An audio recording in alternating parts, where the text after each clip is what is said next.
Chư Giêsu sa kết lô lãnh thơ thiện vua bảo trò. Chư Giêsu sa kết lô lãnh thơ vua thiện trao cờ. Thang lên anh cứ chào cho ta mùa đầu cô chỉ cha ia. Nơ la yo háo lộ của nhô gió nhẹ cha nai địa tê. Nơ cho ta của ya chi sao tranh trời vô lão nành trao cho nhẹ. Nơ cho nơ ba chế lại vô hào luôn qua nhô vì lúc cô nành khảo đua của chúa vì lúc cô nành khảo đua của chúa.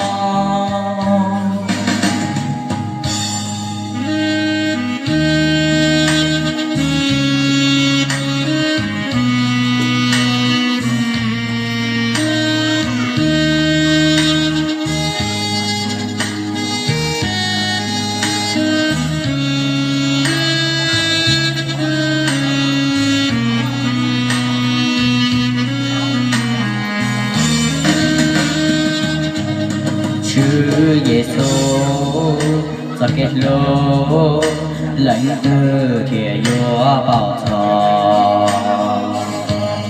Chư Giêsu sa kết lô lãnh thơ vua thiện trao cờ. Nhờ chi tao quay thọ thao tranh trào luôn tao luôn cha.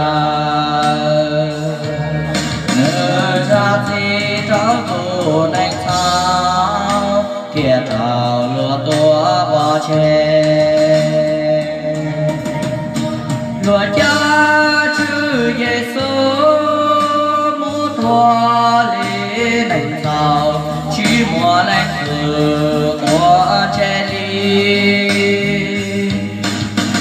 Lúa mua chư Giêsu mu thua trong tâm khảo lý thành bế thơ tua bế nô sơ tỏ lơ mùa xưa nhớ ua đi ngài tu cho soi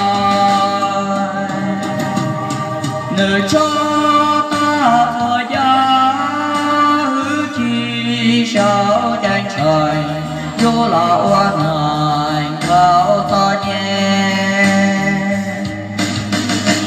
Nơi cho nơi và chế lại vô hào luôn qua nhau vì lúc cô nành khảo vua bùa chúa vì lúc cô